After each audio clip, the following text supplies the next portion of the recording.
چل میں بالکل سادہ بات کر لیتا ہوں. سائیکل چور پکڑا جائے نا جی تو پولیس والے سب سے پہلا سوال اسے یہ کرتے ہیں وہ تو کس کا بیٹا ہے؟ چوری اس نے کی ہے. اس سے باپ کا نام پوچھتے ہیں کہ پتا چلے تربیت کرنے والا کون تھا جس کے ہاتھ اٹھ گئے میں اسے داد دیتا ہوں.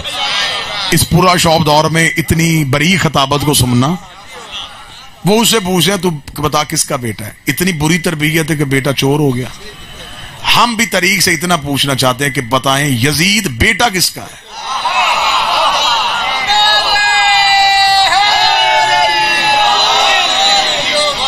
بھئی تربیت بری ہو تو بیٹا یزید ہوتا ہے نا, تربیت اچھی ہو تو لال حسین ہوتا ہے. اب یہاں پہ سوال ہوا یزید کی حکومت غلط. کیسے غلط ہے؟ آپ مجھے بتائیں کہ پہلی خلافت ٹھیک تھی؟ مسلمان کہتے ٹھیک تھی. ٹھیک تھی تو پھر کیسے ٹھیک تھی؟ وہ کہتے اجماع امت تھا, امت اکٹھی ہوئی تھی. اس کا مطلب اگر پہلی خلافت میں امت اکٹھی ہوئی تھی اور اس نے فیصلہ کیا تھا تو پھر یزید کی حکومت میں بھی تو امت اکٹھی تھی. وہاں تو مدینے والے لوگ تو صرف اکیلے نہیں تھے, اسے دنیا کے تیسرے حصے سے بیعت کروا لی تھی. اس کا مطلب جو خلافت کا پہلا قانون ہے یزید کے پاس وہ بھی تھا. خلافت کا دوسرا قانون ہے پہلا جاتا ہوا دوسرے کو نامزد کر کے جائے, اسے بھی خلیفہ مان لیا جاتا ہے. یزید کے پاس یہ اصول بھی تھا, اسے اس کا باپ جاتا ہوا نامزد کر کے گیا تھا. تیسری خلافت کا اصول ہے شورا کمیٹی, 6 بندوں کی کمیٹی مل کے مشورہ کر کے ایک بندہ خلیفہ بنا لیتے. یزید کے پاس یہ اصول بھی تھا. اس نے صرف 6 بندوں کی کمیٹی سے نہیں, اس نے 18,000 مفتیوں سے فتویٰ لے لیا تھا. پھر آج مولوی کس منہ سے کہتا ہے کہ حسین صحیح تھا یزید غلط تھا, حسین صحیح تھا یزید غلط تھا. حسین صحیح کہنے کے لیے کئی غلط کہنے پڑتے ہیں. تجھے ماننا پڑے گا حسین صحیح تھا اجماع غلط تھا, حسین صحیح تھا نامزد کرنا غلط تھا, حسین صحیح تھا کمیٹی بنانا غلط تھی. تجھے ماننا پڑے گا غدیر صحیح تھا سقیفہ غلط. بسم اللہ. امام حسین کی جیت صرف امام حسین کی جیت نہیں, پورے نظام کی جیت. اور یزید کی شکست صرف یزید کی شکست نہیں, پورے نظام کی شکست. کل والے دن حسین نے اپنے نظام کی جیت کی پہلی اینٹ رکھنی ہے. انکار کیا میرے مولا حسین ہے. حسین نے کہا میں نہیں کروں گا بیعت. آج ہم میرا پورے ملک میں پوری دنیا میں اپنے اہل سنت بھائیوں سے یہی سوال ہے, آپ سنی رہیں, آپ اہل سنت رہنا چاہتے رہیں, نماز ہاتھ باندھ کے پڑھنا چاہتے پڑھیں, صحابہ کی عزت کرنا چاہتے کریں, نظام تو ٹھیک کی حمایت کرو. ایک نظام چنو, یہ نہیں کہ حسین پہ بھی صلوات. یہ جملہ قابل تسلی نہیں ہے کہ ہم امام حسین کو بھی مانتے ہیں. تو نہ مانو, تمہارا گزارا ہو ہی نہیں سکتا, کیونکہ تم حسین چھوڑو گے تو اسلام سے نکل جاؤ گے.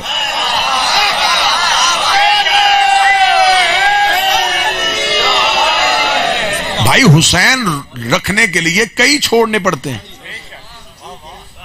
صرف یہ نہیں کہ آپ صرف اکیلا یزید چھوڑیں.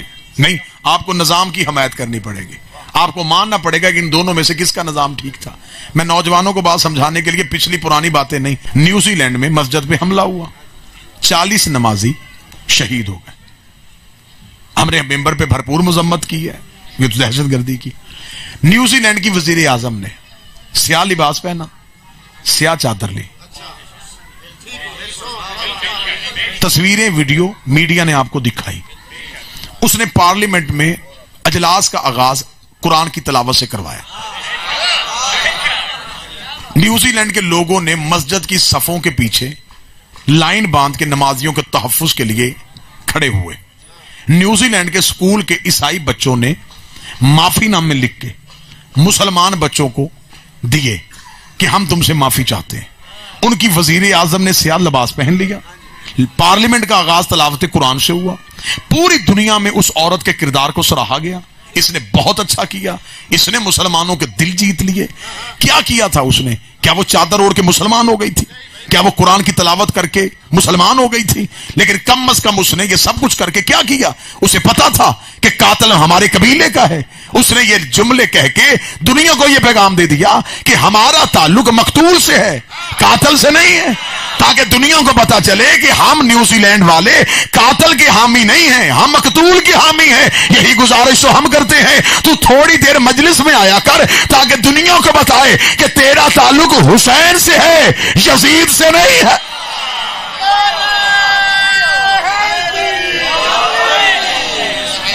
نظام کی حمایت کرو نا۔ کوئی بندہ یہ کہے گا نہیں یہ تو آپ نے عیسائی عورت کی مثال دی، عیسائی عورت کی مثال تو ہمارے لیے اسلامی کردار نہیں۔ چلو میں تمہیں قرآن سے بتا دیتا ہوں۔ جب حضرت ابراہیم کو آگ میں پھینکا جا رہا تھا تو ایک پرندہ منہ میں پانی کا قطرہ لے کے اس آگ پہ گیا تھا۔ باقی پرندوں نے کہا وہ بہت دور تک آگ ہے، اسے کا پتا ہے، اسے کا قطرے سے نہیں بجھنی، اسے کا یہ بھی پتا ہے۔ اس کا پھر قطرہ پھینک کے کرنا کیا؟ اس کا کم از کم پھینک کے اللہ کو گواہ بنا لوں گا کہ میرا تعلق ابراہیم سے ہے، نمرودیوں سے نہیں۔ تم ماتم نہ کرو لیکن کم از کم ماتمیوں کے ساتھ چل کے فرشتوں کو گواہ تو بناؤ کہ ہمارا تعلق حسین والے نظام سے ہے، یزید والے نظام سے۔ موضوع پسند ہے یا نہیں ہے سرکار؟ آگے چلتے ہیں۔ ہمیں تاریخ نے بتایا کہ امام حسین نے کل 28 رجب کو دربار ولید میں کھڑے ہو کے یزید کی بیعت کا انکار کر دیا۔ انکار کرنے کے بعد امام حسین نے اپنا سفر شروع کر لیا۔ 72 ساتھیوں نے اس انکار میں حسین کا ساتھ دیا۔ 72 ساتھیوں نے دیا۔ 72 لوگوں نے یہ کہا کہ یہ فیصلہ حسین کا ٹھیک ہے، لہٰذا وہ 72 امام حسین علیہ السلام کے ساتھ کربلا میں شہید ہو گئے۔ ان 72 کے نام بھی کتابوں میں لکھے، ولدیتیں بھی لکھی ہیں، قبیلے بھی لکھے ہیں، عمریں بھی لکھی ہیں، نسلیں بھی لکھی ہیں۔ جن 72 نے انکار کیا وہ مسلمانوں نے ہمیں بتائے، جن لاکھوں نے یزید کی بیعت کی وہ کون تھے؟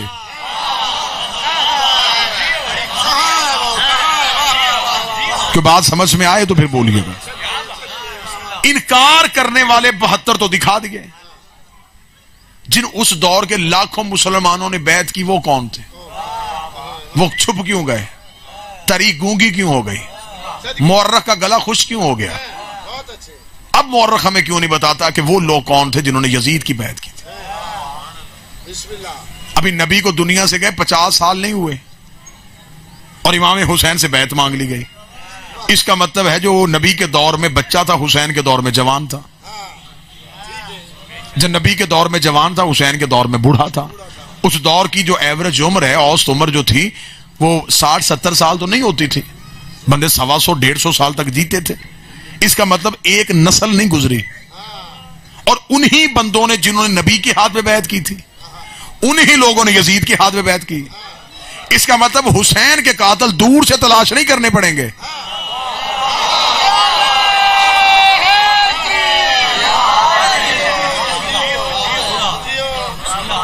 اس کا مطلب ہے کہ ہمیں تلاش کرنا پڑے گا۔ یہی تھوڑے عرصے میں یہی لوگ ہیں جنہوں نے قتل حسین میں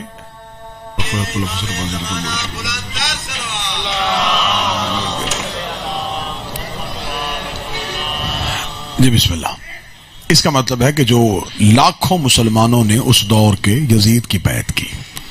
اب ہمیں مورخ یہ بتائے کہ وہ مسلمان جنہوں نے یزید کی بیعت کی ان کے بارے میں مسلمانوں کا کیا خیال ہے؟ کیا وہ گناہگار ہوئے؟ غلطی کی انہوں نے؟ آئیں قرآن سے پوچھتے ہیں کہ ان کی سزا کیا ہے۔ قرآن کہتا ہے کہ اگر کوئی مسلمان کسی فاسق کے ہاتھ میں بیعت کرے تو وہ اسلام سے نکل جاتا ہے۔ اس کا مطلب ہے قرآن کے اعتبار سے وہ لاکھوں مسلمان ہو گئے کافر۔ میں تمہیں حسین کی فتح سنا رہا ہوں، کتنی بڑی جنگ جیتا ہے رسول کا بیٹا۔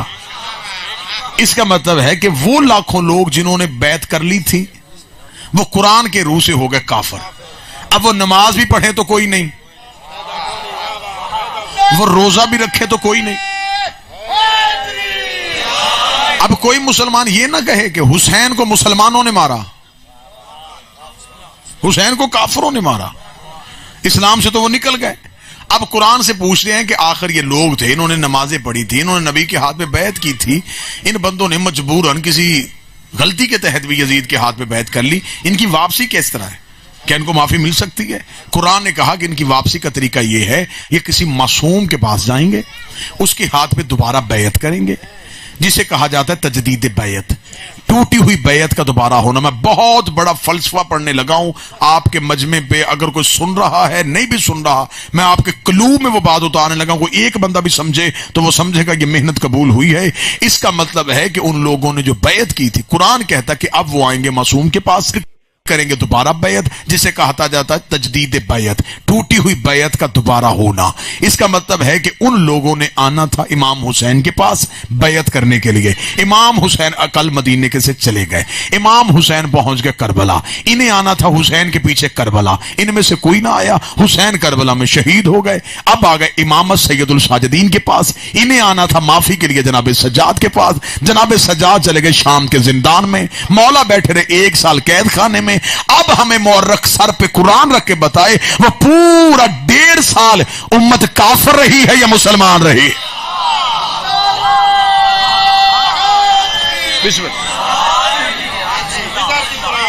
اس کا مطلب ہے کہ حسین نے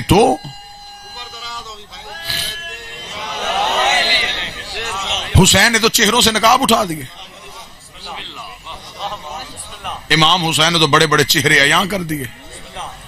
امام حسین علیہ السلام نے مدینہ چھوڑا اور امام حسین علیہ السلام مکہ پہنچ گئے۔ اکثر لوگ جو ہیں وہ صرف امام حسین کے سفر کو مصائب کے صورت میں یاد کرتے ہیں، جبکہ آپ کا حق بنتا ہے کہ آپ ممبر پہ آنے والے لوگوں سے پوچھیں کہ 28 رجب کو امام حسین نے مدینہ چھوڑا اور امام حسین علیہ السلام 2 محرم کو کربلا پہنچے، اس درمیانی عرصے میں حسین کا کردار کیا تھا؟ کیا اکیلا سفر رہا؟ شبان میں امام حسین مدینے پہنچ گئے، ذی الحج میں امام حسین مدینے سے نکلے۔ اس کا مطلب ہے یہ جو 4.5 ماہ کا عرصہ امام حسین نے مکے میں گزارا، یہ کردار کیا ہے حسین کا؟ یہ قصور عوام کا نہیں، قصور ہے ممبر کی علمی قربت کا۔ یا ہم نے آپ کو بچپن کا حسین دکھایا ہے یا کربلا کا حسین دکھایا ہے؟ 57.5 سال کی ظاہری حیات طیبہ ہے، درمیان والا حسین کہاں ہے؟ یا رسول کی پشت پہ دکھایا یا رسول کے کاندھوں پہ دکھایا یا کربلا میں امام حسین کی شہادت؟ فلسفہ حسین کیا ہے؟ سیرت حسین کیا ہے؟ کردار حسین کیا ہے؟ سیاست حسین کیا ہے؟ حکمت حسین کیا ہے؟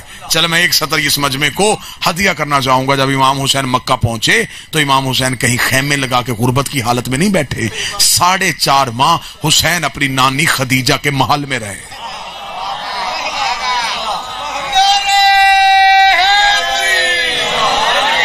مکہ میں ان کا آبائی گھر تھا جس کو دروازے پہ تالا تھا، امام حسین نے مکہ پہنچ کے نانی خدیجہ کا محل کھولا، وارث بن کے اس میں بیٹھے، جیسے نانی سخاوت کیا کرتی تھی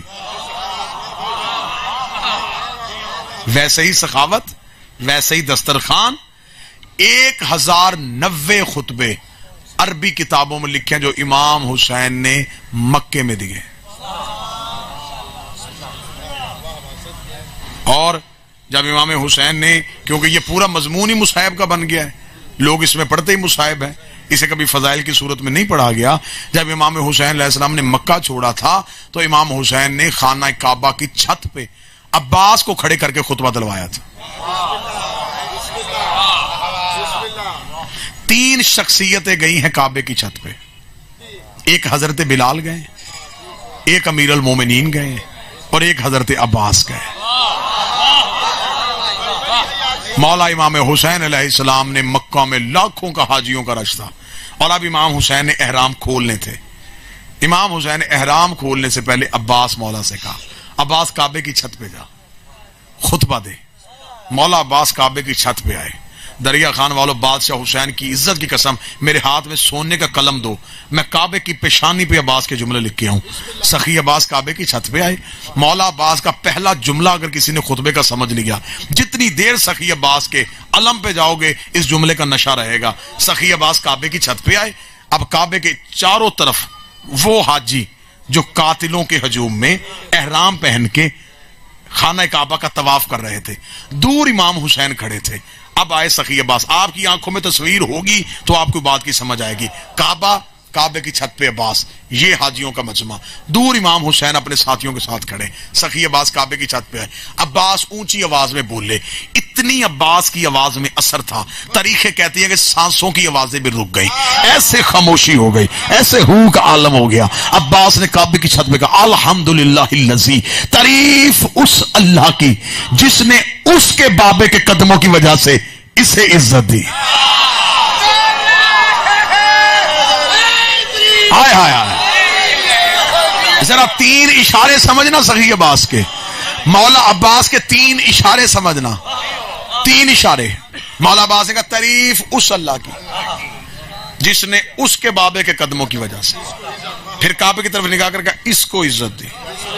یہ جملہ کہنے کے بعد امام سرکار حضرت عباس کی آواز آئی، یہ کعبہ تھا، اسے قبلہ ہم نے بنایا ہے.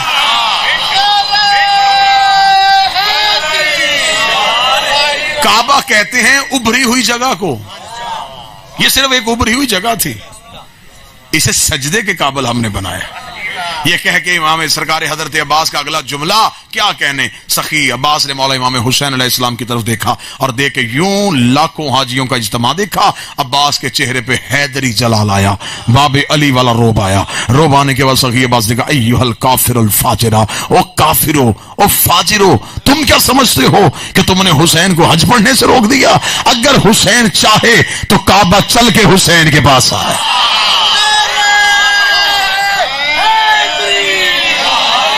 کیا کہا مولا عباس نے؟ اے کافرو. جن کو کہا وہ طواف کر رہے تھے،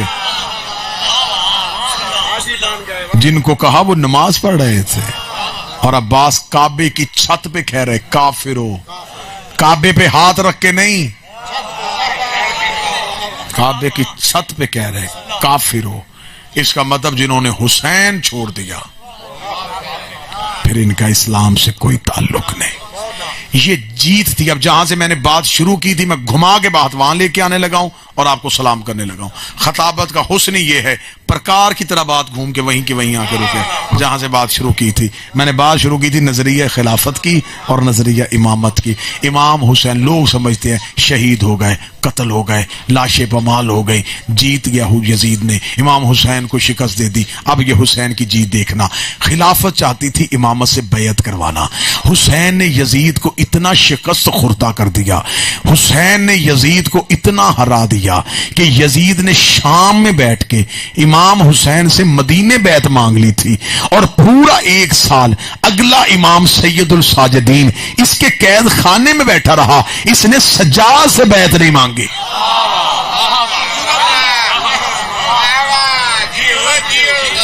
مجھے کسی کتاب سے ثابت کرو یزید نے ایک بار بھی مولا سجاد سے بیعت کا مطالبہ کیا. چل تیرے باپ نے نہیں کی تو کر، اسے میں نے قتل کر دیا، تجھے بھی کروں گا اگر تو نہیں بیعت کرے گا. نہیں، ایک بار بھی بیعت نہیں مانگی.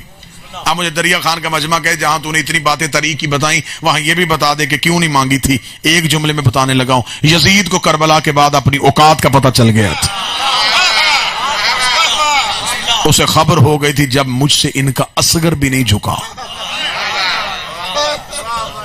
استاد قمر جلالوی نے کہا تھا بستر جو مخملی تھا اسے خار کر دیا، سونا فرعون شام کا دشوار کر دیا، نیند اس کی باندھ کے زنجیر پا کے ساتھ سجاد نے یزید کو بیمار کر دیا. جیت گئی امامت اور ہار گئی خلافت.